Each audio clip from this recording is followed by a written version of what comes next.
Son las 3 de la mañana en el bosque de la Sarthe, en el norte de Francia. Hace 2 horas que llovió y el asfalto todavía está mojado. La oscuridad es casi total, salvo por los faros de los coches que pasan como relámpagos cada pocos segundos. Los mecánicos ya llevan demasiadas horas sin dormir. Los pilotos descansan a ratos, vestidos con el overol, con el casco cerca, esperando que alguien abra la puerta del garaje y les diga que les toca volver al infierno. Y todavía falta demasiado para que esto termine. Eso es Le Mans. No una carrera normal, un organismo vivo que devora coches, equipos, presupuestos y carreras enteras en cualquier instante, sin avisar y sin pedir permiso. Hoy te cuento la historia de las 24 horas de Le Mans. Desde la idea que la inventó, pasando por Ford contra Ferrari, Mazda, Mercedes, Toyota y la nueva guerra hipercar que volvió a llenar la pista de fabricantes enormes. Pero antes de llegar al presente, hay que entender algo.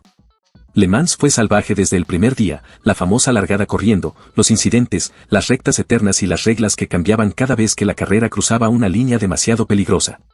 Si este tipo de historias es tu mundo, dale like, usa la función Hype de YouTube si lo tienes disponible y suscríbete al canal. Esto nos ayuda a seguir contando historias y difundiendo la cultura del mundo automovilístico. Además, seguimos. Para entender por qué Le Mans existe y por qué ha durado más de 100 años, hay que entender lo que la gente de 1923 le pedía a los automóviles. En esa época, los coches se rompían todo el tiempo. No era mala suerte ni descuido. Era simplemente que la tecnología todavía estaba creciendo. Un viaje largo podía terminar al costado del camino con el motor recalentado, los frenos muertos o una rueda que decidió abandonar el chasis como si tuviera vida propia. La confiabilidad era un lujo, no una garantía. Entonces aparecieron 3 nombres clave, George Durand, Charles Faroux y Émile Coquille. La idea era simple, pero brutal para la época. Crear una carrera donde el objetivo no fuera solo correr rápido, sino demostrar que un coche podía sobrevivir.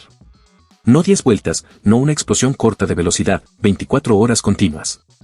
Día, noche, cansancio, lluvia, luces, frenos, neumáticos y motores trabajando sin parar. El que sobreviviera a eso habría demostrado algo que una publicidad jamás podía probar. La primera edición se celebró el 26 y 27 de mayo de 1923. 33 coches tomaron la salida en un circuito de más de 17 kilómetros, usando carreteras reales alrededor de Le Mans. 30 llegaron al final. Para la época, eso ya era una declaración de guerra contra la fragilidad del automóvil.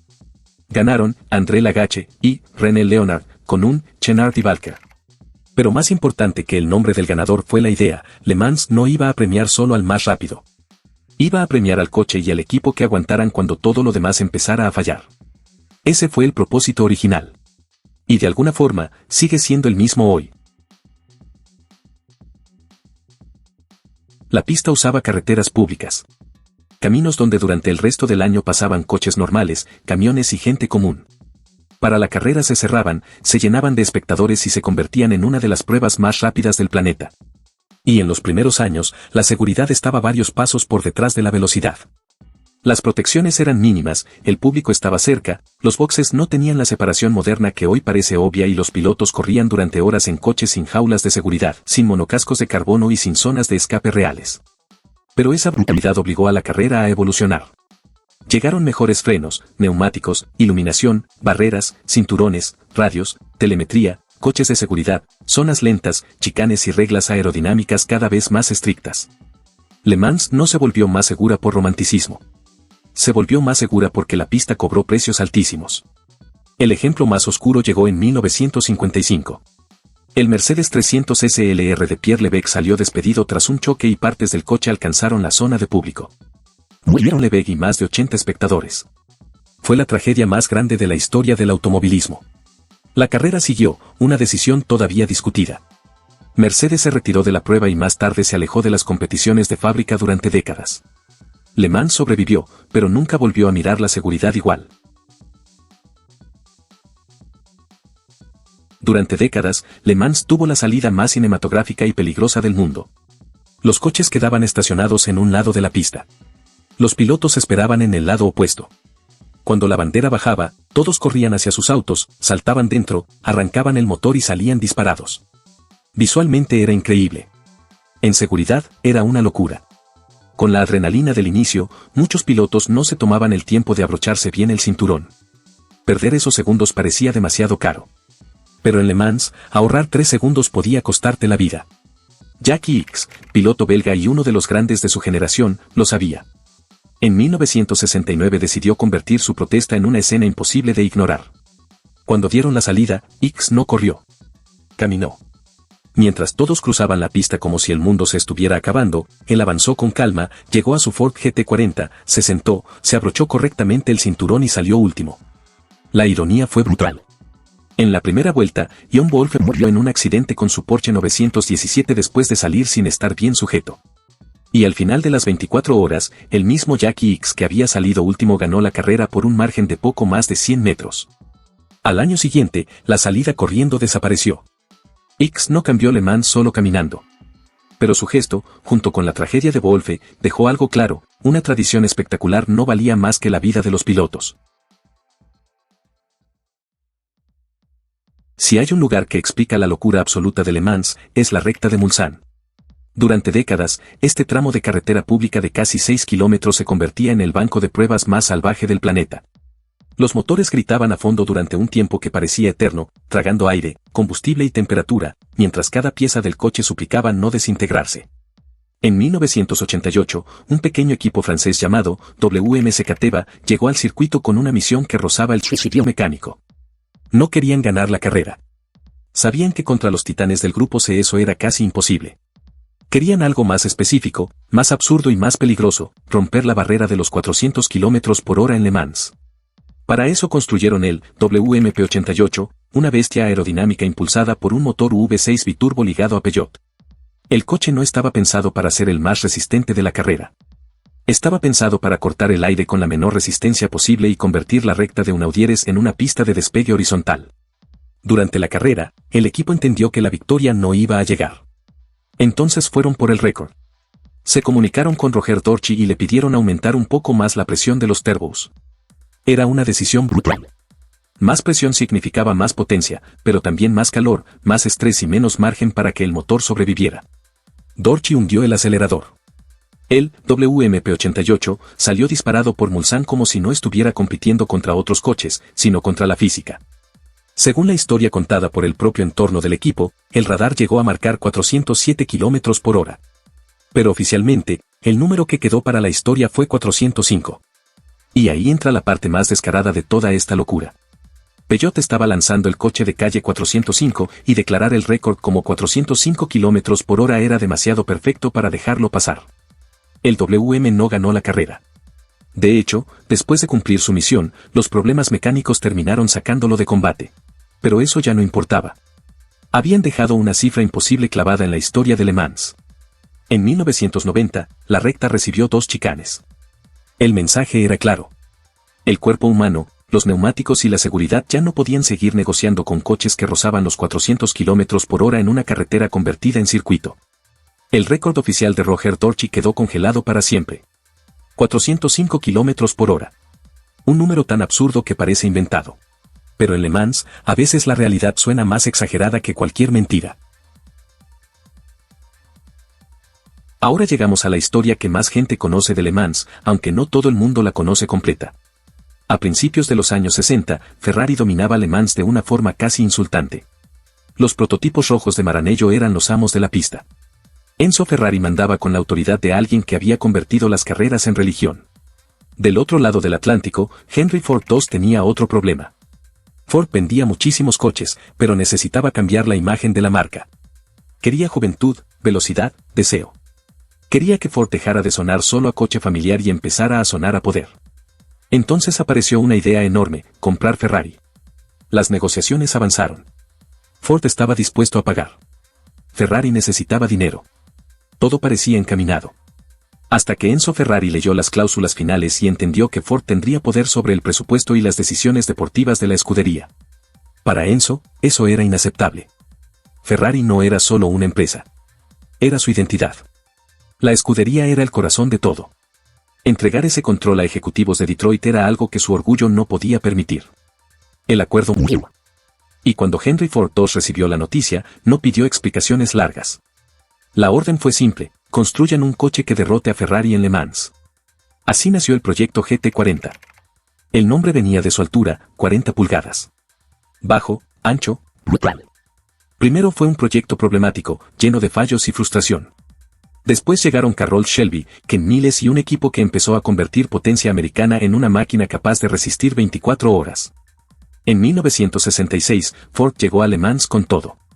Coches, repuestos, ingenieros, dinero y una obsesión personal. Ferrari tenía elegancia, historia y motores V12. Ford tenía músculo, organización y un V8 de 7 litros que sonaba como si Detroit hubiera declarado la guerra. La carrera fue una demolición. Los Ferrari fueron cayendo y los GT40 siguieron vivos.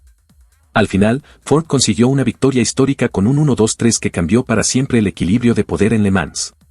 La foto final fue famosa, pero también polémica. Ford buscó una llegada en formación y esa decisión dejó a Ken Miles sin una victoria que muchos creen que merecía. Le Mans no solo destruye coches. También puede destruir finales perfectos. Ford ganó 4 años seguidos, de 1966 a 1969. Y Enzo Ferrari nunca tuvo que decir en público cuánto le dolió aquello. La historia ya lo decía por él. Sé que he dado una descripción muy breve, pero si les interesa, hay un video al respecto en este canal. Avanzamos a 1991 y cruzamos el planeta. Los fabricantes japoneses llevaban años intentando conquistar Le Mans. Tenían ingeniería, disciplina y velocidad, pero la victoria absoluta siempre se escapaba. Hasta que Mazda llegó con algo que nadie más tenía en la parrilla. Un motor rotativo de 4 rotores. Un motor rotativo no funciona como uno normal de pistones que suben y bajan. Usa rotores triangulares girando dentro de cámaras especiales. Es más compacto, más suave y puede girar a un régimen altísimo. Pero lo que lo hizo inmortal en Le Mans no fue solo su diseño. Fue su sonido. El Mazda 787B no rugía como un V8 ni aullaba como un V12. Gritaba. Era un alarido metálico, agudo, constante, una especie de sirena mecánica que atravesaba el bosque de la Sarthe antes de que el coche apareciera. Los rivales eran más rápidos en clasificación. Mercedes y Jaguar tenían máquinas durísimas. Pero el Mazda tenía algo que en Le Mans vale oro: ritmo, suavidad y confiabilidad. No necesitaba destrozar la carrera en una vuelta. Necesitaba seguir vivo cuando otros empezaran a sangrar. Y eso hizo. El 787B naranja y verde fue avanzando mientras los favoritos acumulaban problemas. Sin drama, sin explotar, sin rendirse. Vuelta tras vuelta, con el motor rotativo cantando como si la noche fuera suya. En 1991, el Mazda 787B ganó las 24 horas de Le Mans. Fue la primera victoria general de una marca japonesa en la carrera, y sigue siendo la única victoria absoluta de un coche con motor rotativo. Al año siguiente, las reglas técnicas cambiaron hacia una nueva era de motores de 3.5 litros, y el camino para el rotativo en la máxima categoría prácticamente se cerró. No fue simplemente que Mazda ganó y al día siguiente le prohibieron existir. El cambio de reglamento ya venía en camino. Pero el resultado fue el mismo para la leyenda: el 787B ganó una vez, gritó más fuerte que todos, y luego desapareció del escenario principal. A veces, una sola victoria basta para volverse eterno. A finales de los 90, Le Mans vivía una era extraña y fascinante. Las categorías de prototipos cerrados y GT extremos habían dado a luz a coches que parecían naves espaciales pegadas al asfalto. Eran bajos, largos, afilados y estaban diseñados para cortar el viento a velocidades absurdas. El problema era que Le Mans no es un túnel de viento. Es una carretera viva. Tiene baches, cambios de rasante, rebufos, zonas donde el coche se descarga por un instante y momentos en los que el aire deja de comportarse como el ingeniero esperaba. Y a casi 300 km por hora, un pequeño cambio de actitud del coche puede convertirse en una sentencia. En 1999, Mercedes-Benz llegó con el CLR. Sobre el papel, era una máquina de fábrica diseñada para ganar. En la pista, se convirtió en una advertencia. El coche era bajo, largo y extremadamente sensible a los cambios de inclinación. Mientras todo estaba perfecto, parecía pegado al suelo. Pero cuando la trompa se levantaba lo suficiente al pasar por una elevación o al entrar en aire turbulento detrás de otro coche, la aerodinámica podía cambiar de golpe. La carga desaparecía donde más hacía falta. Y entonces el coche dejaba de ser coche. El primer aviso llegó el jueves por la noche. Mark Webber iba a casi 300 km por hora cuando su CLR despegó camino a Indianápolis. El coche dio vueltas en el aire y quedó destruido. Webber salió vivo, pero el mensaje era terrorífico. Mercedes ajustó el coche y siguió adelante. El segundo aviso llegó el sábado por la mañana, en el bar map. Otra vez Webber. Otra vez el CLR levantando la nariz. Otra vez el coche volando donde no debía volar jamás. A esas alturas, cualquiera habría entendido que la pista estaba gritando una advertencia. Pero dos Mercedes CLR todavía tomaron la salida de la carrera. Horas después, Peter Dumbrek venía peleando en plena carrera, detrás de un Toyota, cuando el desastre se repitió frente a las cámaras de televisión. El Mercedes levantó el morro, perdió contacto con el suelo y salió disparado por encima de la pista. Dio varias vueltas en el aire, cruzó las barreras y desapareció entre los árboles del bosque de la Sarthe. Durante unos segundos, una joya de la ingeniería alemana se convirtió en un avión sin alas. Dumbrek sobrevivió sin lesiones graves. El monocasco de carbono hizo su trabajo y protegió la cabina de una forma casi milagrosa. Pero el mensaje ya no se podía discutir. Mercedes retiró de inmediato el coche que quedaba en carrera y cerró aquel capítulo de resistencia de la manera más amarga posible. Después de episodios como ese, Le Mans y la FIA endurecieron la forma de tratar la aerodinámica de los prototipos. Llegaron aberturas en los guardabarros, cambios en los voladizos y más atención a lo que pasa cuando un coche se descarga al pasar por una elevación. Porque ese fin de semana dejó una lección brutal. En Le Mans, no basta con hacer un coche rápido. También tienes que asegurarte de que quiera quedarse en el suelo. Después del caos de los 90, Le Mans entró en una era más tecnológica, pero no menos salvaje. Audi entendió la carrera como pocos. Primero dominó con el R8, un prototipo eficiente, rápido y casi quirúrgico. Pero la verdadera revolución llegó en 2006 con el Audi R10 TDI. Un prototipo diésel. En otra carrera, eso habría sonado absurdo. En Le Mans, tenía sentido. El diésel ofrecía torque enorme y gran eficiencia. Menos consumo significaba menos paradas. Y en una carrera de 24 horas, una parada menos puede valer más que una vuelta perfecta. El R10 TDI ganó en su debut y convirtió una tecnología asociada a coches familiares y camiones en un arma para la Sarthe. Después llegaron los Peugeot 908 HDI, los Audi R15, los Audi R18 y una batalla donde ya no bastaba con ser potente. Había que usar mejor cada gota de combustible. Luego llegó la era híbrida. Toyota, Audi y Porsche empezaron a recuperar energía de frenadas, calor y gases de escape para devolverla como aceleración eléctrica. En pista, eso parecía magia negra.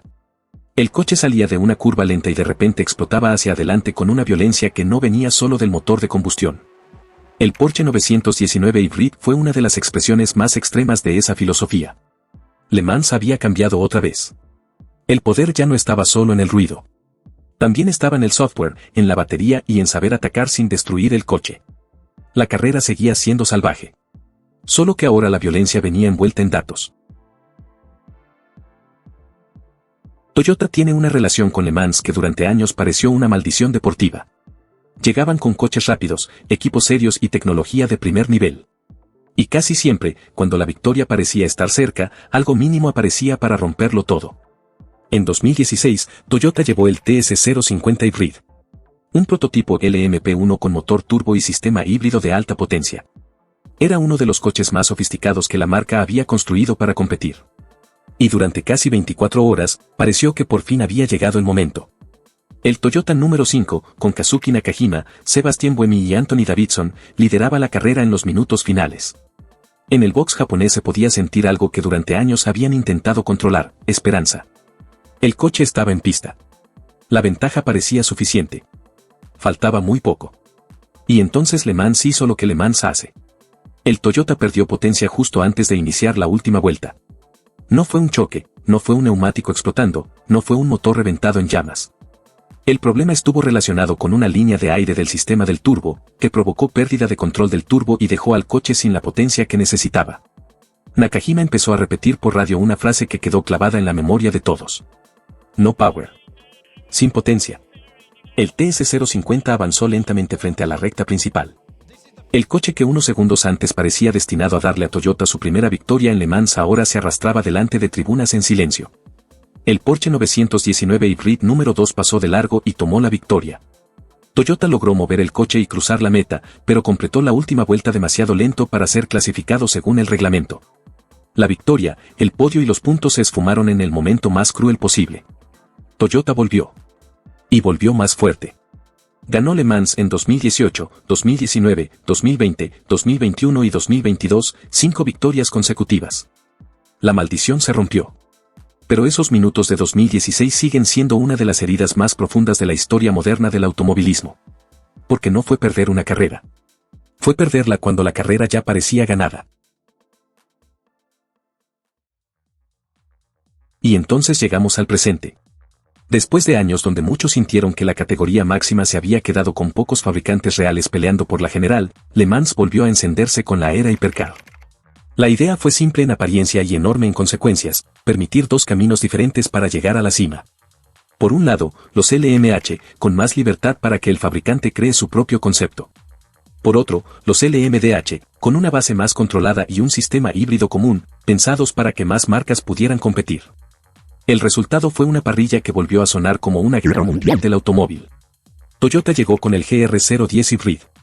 Porsche regresó con el 963. Cadillac llevó un V8 que suena como si América hubiera vuelto a hablar en voz alta. Peugeot se atrevió con el 9X8, al principio sin alerón trasero. BMW apareció con el M-Hybrid V8. Alpine trajo el A424.